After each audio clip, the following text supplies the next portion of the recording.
पुण्यासाठी दोन्ही राष्ट्रवादीनं संयुक्त जाहीरनामा प्रकाशित केला आणि या जाहीरनाम्याच्या माध्यमातून पुणेकरांवर आश्वासनांची खैरात करण्यात आली। पुणेकरांना बस आणि मेट्रो सेवा मोफत देणार असल्याची घोषणा अजित पवारांनी केली आहे। मोफत प्रवास दिल्यास खासगी वाहनं रस्त्यावर येणार नाहीत, त्यामुळे वाहतूक कोंडी आणि प्रदूषण होणार नाही असा दावा अजितदादांनी। तर या घोषणेवरून मंत्री चंद्रकांत पाटलांनी टीका केली।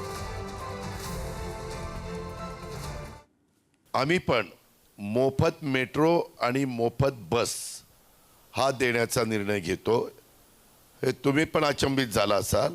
पब्लिक सर्व्हिस ट्रान्सपोर्ट ह्यामध्ये मोफत, कारण कुठेही हे नफ्यात चालत नाही आणि त्याला जेवढे पैसे लागत आहेत ती रक्कम आपल्या पुण्याच्या बजेटच्या दृष्टीनं फार कमी आहे आणि त्याच्यातून खूप मोठ्या प्रमाणावर वाहनं रस्त्यावर कमी आलेलं चित्र आपल्याला सगळ्यांना पाहायला मिळेल।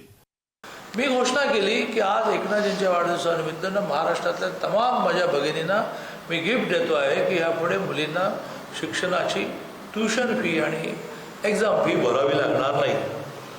900 कोटीचा बोजा निघणार होता। 6 महिने दादाने फाईल क्लिअर केलेले, आता काय तिजोरी विकता काय म्हणाले। मग आता ही जी देताय तुम्ही सूट, त्यात काय तिजोरी विकता?